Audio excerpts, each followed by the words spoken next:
Hello, my name is Trisha. Welcome to my channel, Career Clinic with Trisha. It's so good to have you here once again. Thank you so much for dropping by and thank you for all the support. I'm really grateful. Today, we are giving you proven strategies that will get you promoted faster in the workplace. And with me to do this is Kojo Vanes. So if you are new here, don't forget to hit the subscribe button and the notification bell so you get notified of my next video.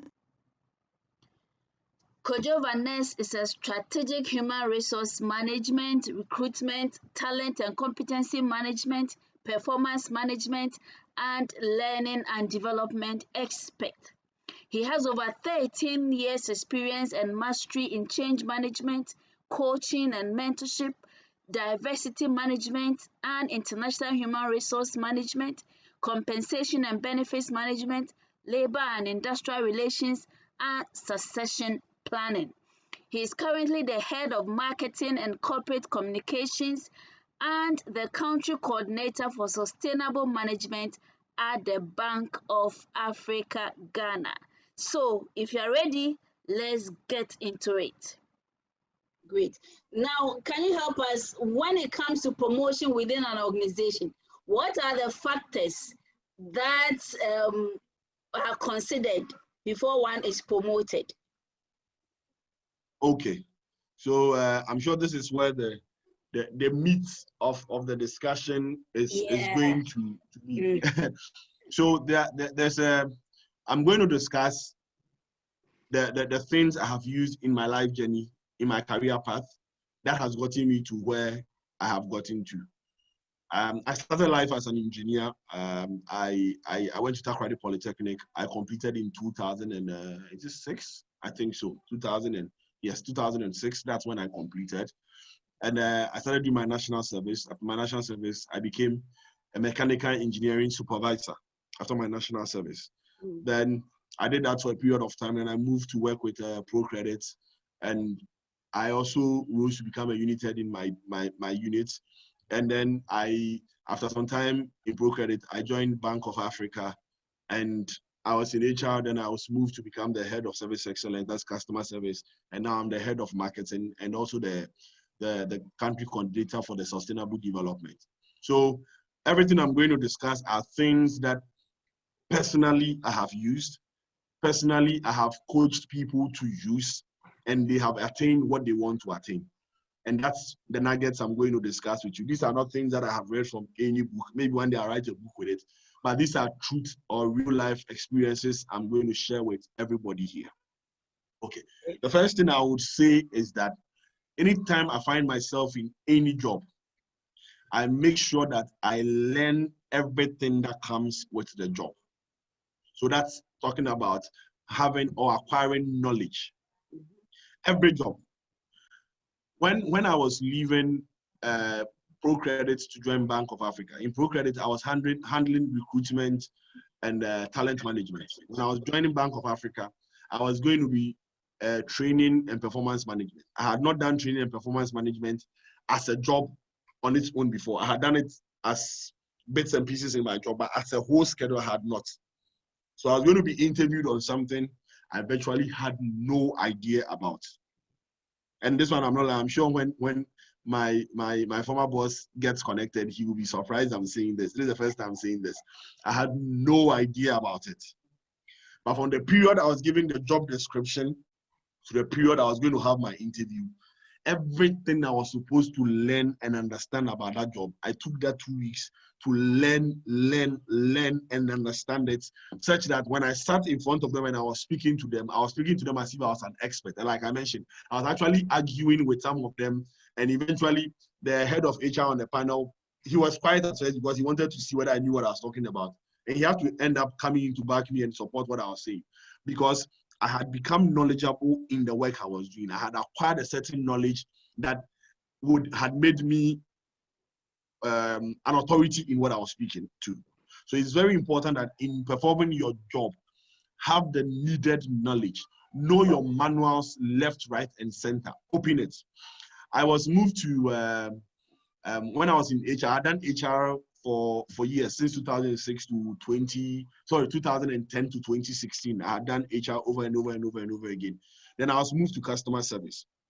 Now I was moved to an area where now I'm supposed to know everything about credit in my bank. I'm supposed to know everything about the bank's product and services. I'm supposed to know everything about operations in the bank. I'm supposed to know everything about practically every department, because customer service, when you are there, when somebody is goes contrary to what the policy says, or goes contrary to customer expectation, you are supposed to establish that what he did is not the best before you can even recommend the person to be sanctioned or to be recommended or to be given a praise or whatever it is. And so I was supposed to learn this by heart. And I learned this by heart to a point where now I even became intolerable. I became annoying. Because when I'm talking to you, and there are some of my colleagues in here who testify, when I'm talking to you about your job, I make you feel like I know your job more than you that you are doing the job. Because I have read it, and I have studied it, and I've watched you do it. So when I'm telling you that you should have done A, B, and C, if you say no, I'll tell you why you should have done A, B, and C. And that's how we should have control over our job. Know your job. Are you a retail person? Are you a marketing person? Are you a sales person? Are you a cleaner? If you're a cleaner and you are cleaning, you should know the reason why you are using this detergent and you're not using this detergent. It's not because your boss says go and clean with Dettol. So you say, boss says Dettol. Why Dettol? Why not Parazone? You should know. You should have that conviction you should be informed that much about your job. Everything somebody should ask you as a cleaner, but why are you using Parazone to clean the floor? You should be able to tell the person that, oh, I'm using Parazone because Parazone does A, B, and C. And the situation that I find myself in, I can't use this because this and this cannot cause it. Hey, this and this cannot resolve it, but Parazone is what will resolve it. Let the person stand there and be like, wow, this person knows the job. No, me, they said the place is dirty. It's only Parazone that we have, or Parazone is all that they've given to us to come and use. No. If you're a messenger and you have been asked to deliver a message, when you deliver the message, and you should understand why they say go and tell who you are going to tell what that message. So when you go and the person is not there, you would know that this message is essential. I don't have to come back and say the person is not there, because if I don't deliver the message, my company might be in trouble. So always understand the job you're doing, be informed about the job, read about it, be knowledgeable about it, and present it. If you are in that space and you are a competent person, you are an authority on your subject, nobody can bully you around. And when you have that, it takes us to the next point, which is confidence. The moment you are well informed of your job, it builds your confidence naturally. Because when you are talking from a point of knowing. You are not talking from a point of ignorance. You are talking from a point of knowing. So when you are telling people how things are supposed to be done, I pick my phone. I can pick my phone right now and I can speak to somebody how to design a policy from beginning to the end. Right now, if I pick my phone, anybody who calls me right now here, I can pick my phone and tell you how to design a salary structure from beginning to the end. I can pick my phone right now and tell you how to design a product from beginning to the end. I can pick my phone right now and tell you how to design a customer service chapter from beginning to the end. It is because I have built that authority over that work. I have not allowed other people take control over it. I have taken control over it myself, and I have built my confidence. If you wake me up and you ask me, if I'm asleep and you call me to do this, I'll be able to do this without blinking an eye. Because I know that what I am saying is the truth and it is the best. Nobody else can say it better than I'm saying it. Yeah. And it's another thing that we need to understand. Be confident in your job. Don't just know the job and be confident. If you're always hiding, and I'm waiting for them to call me before I come and say mine, nobody will come and call you. Nobody would call you. But when the issue arises, when you're in meetings and something comes up, the thought that is in your head, if you don't bring it out, nobody will know that you can think like that. And sometimes you sit there and somebody suggests something like, yeah, like, I was thinking about this, why did I not say it? Yes, in your head, we all can see. We can't see in your head. We don't work with x-rays. So we can't see what is in your head, unfortunately. So when the thing is in your head and you have cycled it up and you have done everything that you're doing and you are sure that this is correct, bring it out, suggest it, let them tell you that no, it can't work. The moment you say it, everybody has noticed that, hey, this guy, he has something in his head. Keep suggesting things, bring solutions. If your boss is thinking of something, when he's in the quiet in the office, walk to him, say, I was thinking we should do A, B, and C. Oh, the policy says we should do this, that, but we are not doing it. Can we do like this? Why are we doing this policy? Can we recommend and do it this way. Always come with suggestions. Let them see that you are not afraid to recommend. Let them see that you are not afraid to bring in new proposals. Keep doing it like that, and your confidence would not shy away. Don't be worried that when you suggest something, somebody will not listen. No, it shouldn't stop you from suggesting. Keep suggesting, and keep going at it.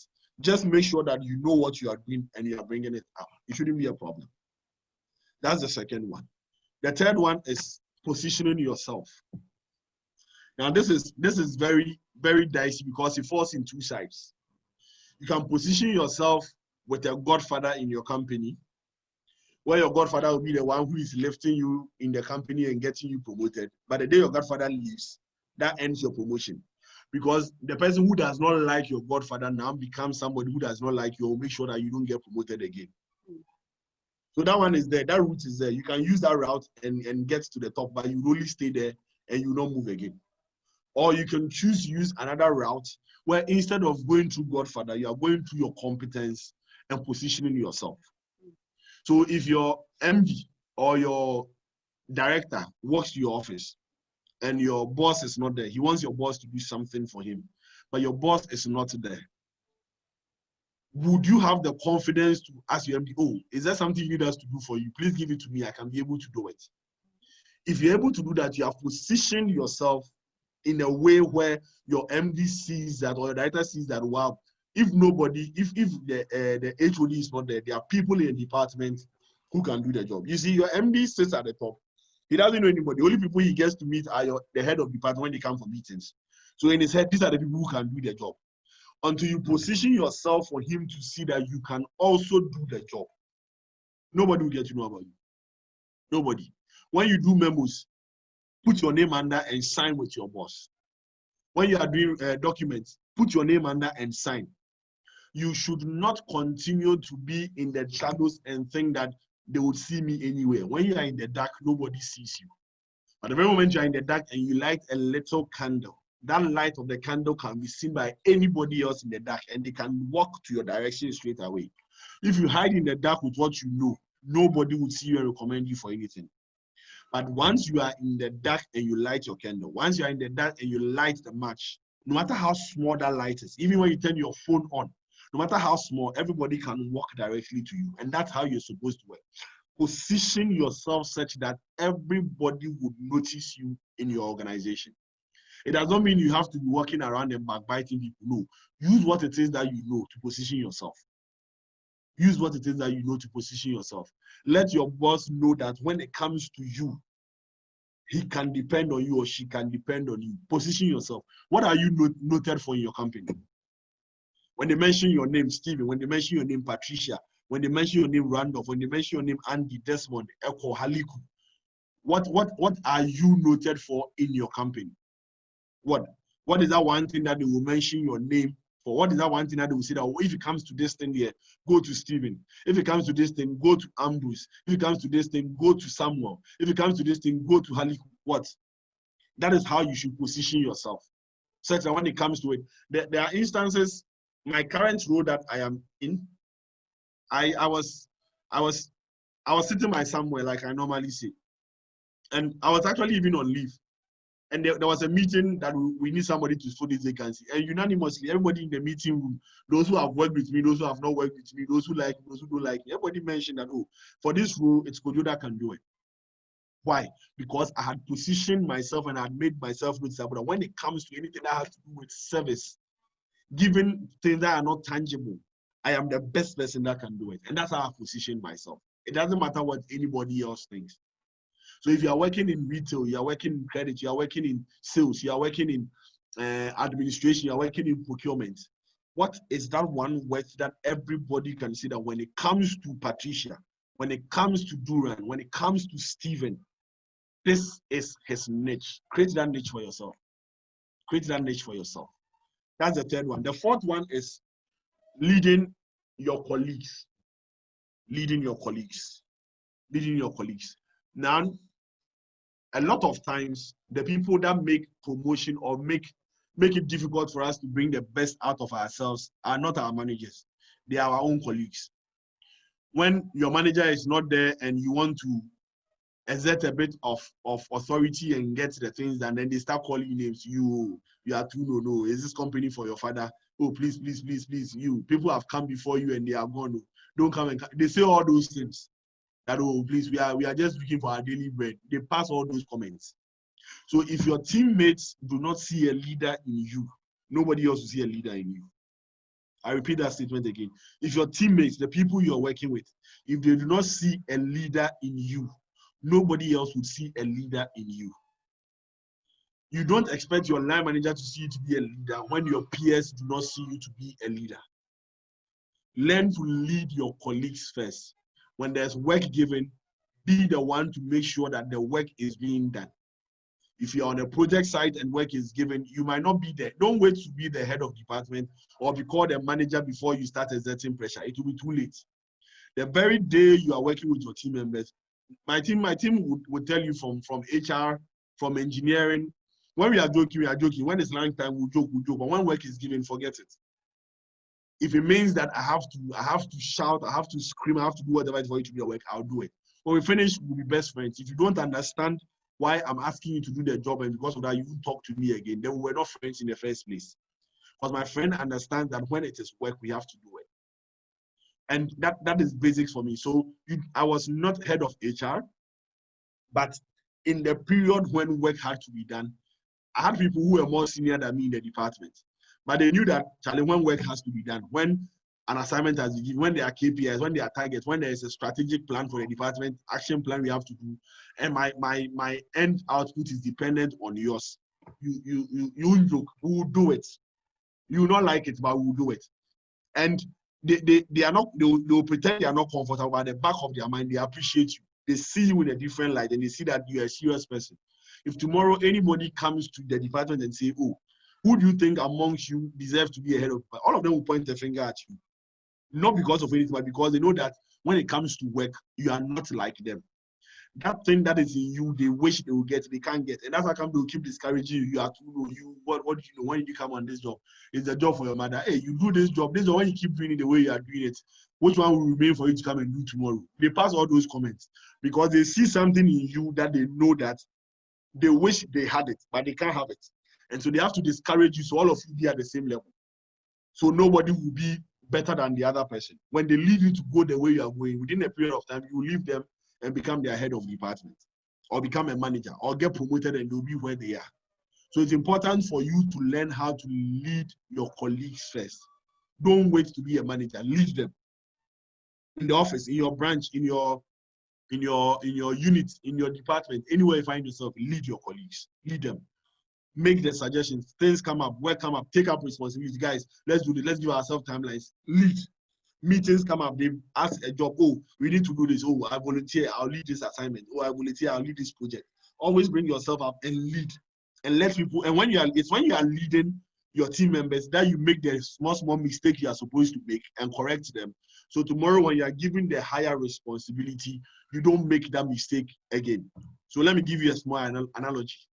If I'm standing on a small table or a kitchen stool and I fall down, the impact is less compared to me standing on a wall or in a building and falling down.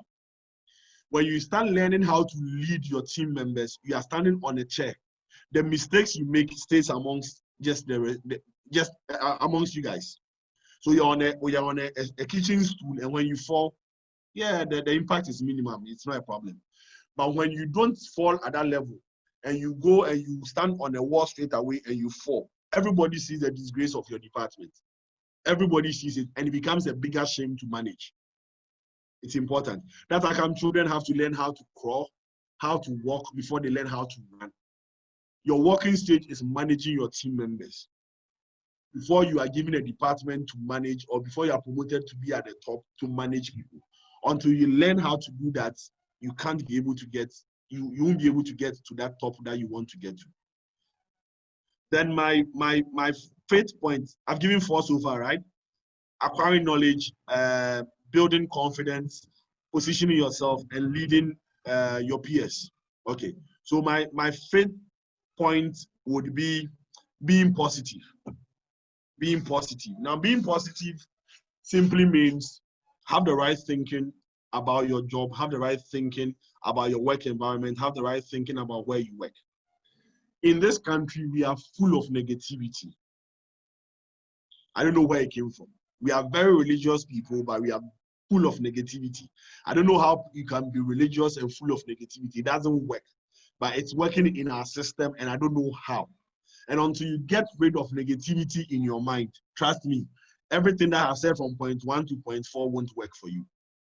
If in your head you are thinking that, oh, this work is not for my father, let me just do the bit I can do. After all, whatever I do, nobody will see it. Your output will show, and nobody would see you to be a competent person. If in your head you are like, this document, why should I take extra pains to go through this document and prepare it? When I go to my boss, he would even edit it and do it his own way anyway. So why should I worry? And you do it anyhow. When he goes to him, he will see you to be somebody who does things anyhow. But then if you do it in a state where your boss would not be able to, or would not even put a pen to edit it, then it means that you are in a certain stage where the output of your work is of a certain essence and quality. Be positive. Don't think that, well, I'm just doing this for my daily bread, so it doesn't matter. If you think like that, you have no business staying in your company. A lot of us, when we change jobs and we go and they're introducing us, the comments on the people who pass, hey, now you came from this company and you are coming here. Hey, you do know what you're doing? Are you sure about this? Do you think about this decision? They'll make you look like your decision to leave Bank A or manufacturing company A or savings and loans company A to this company is the worst because this place here, there's nothing good here, and you've even decided to come here. And they'll make you so bad, like, why have I taken this decision? And you're going to work with these people, and every day when you're asking them things, they are just laughing and telling you, oh, you don't worry. After 2 weeks, all this you are doing, it will die down. You think, yeah, you don't do like this here. Relax. Yeah, it's not like that. They will kill your vibe. That kind of negativity does not result in the promotion that you want. You won't get it. Be positive-minded about your job. Even when your promotion is not coming, be positive-minded about your job. Because what you are doing is that in all that you are doing, you are building a CV for yourself. That tomorrow you have a certain quality or a certain content in you that if you decide not to do this job again, you're going to start your own job, or you're going to go into your own consultancy, or you're going to interview for another job. Everything that you have learned on the job, you are going to say it there, and now you can negotiate for that high salary that you want. But if you keep saying that, oh, this place, if I do it anyhow, when you go for an interview, you won't get anybody taking you on because you don't know anything. Because in your head, you thought like, oh, well, if I do it anyway, they won't regard me. So what's the point? This company is not for my mother. You are working, you're looking at the clock, and then you're all is, let me just do whatever I have to do within these 8 hours and go anyway. No, it doesn't work like that. Be positive-minded. Have a positivity about the job you're doing. Let people see that when it comes to you, you don't take no for an answer. You don't take it cannot be done for an answer. And it's like a law of nature. Once you start thinking positive, everything around you gets forced in line. I don't know how it works, but it's a law of nature. And you have positive thinking about your home. You have positive thinking about every other thing. It goes right for you, basically. Then my last point before we move on is, and it's a very controversial point I'm making, but I'll make it anyway. Always have at the back of your mind that you work to please your boss. That's my 6th point. Work to please your boss. I repeat it again. Work to please your boss. Now, it's good to be hardworking. It's good to work smart. But then if you don't work in such a way where you are in alignment with how your boss thinks, it would always come across as if you are working to compete with your boss. So you want to show everybody that you can do this job, but your boss doesn't know the job. And that one, you're always going to get problems in your workplace. If you always think that I know my job, I know more than my boss, I'm going to show everybody I know more than my boss, you are going to get problems in your workplace. But if you are working to please your boss, where you know that this is how my boss wants his documents presented. So when I'm putting a document together for my boss, I'm going to put it this way. When my boss is preparing a proposal, this is how he thinks through the process. He does background. He talks about issues. He talks about proposal. He talks about requests. He talks about conclusion. This is how he presents his thoughts. When your boss says put a proposal together for him, you put it down in that format where your boss would agree with you. That is working to please your boss. Knowing that this is how your boss wants it, and so I'm going to do it the way he wants it. Because believe you or not, he's the one who is going to send the final document for approval. He's the one who is going to defend that document. If he does not believe in what you are saying, he won't go and defend it. So if you have a better way of doing it, go to your boss and tell boss, oh boss, I think we should do A, B, and C. If he says no, work to please your boss. Don't work to please your own self, or work that because I want to be the best of what I want to be, I'm going to be arrogant. I'm going to you mistake assertiveness for arrogance, and because of that, you start competing with your boss. And when you're at meetings, when your boss is saying something, we watch a lot of movies that we see those things, and it ends up well for the people. We are in a different cultural setting. I beg you.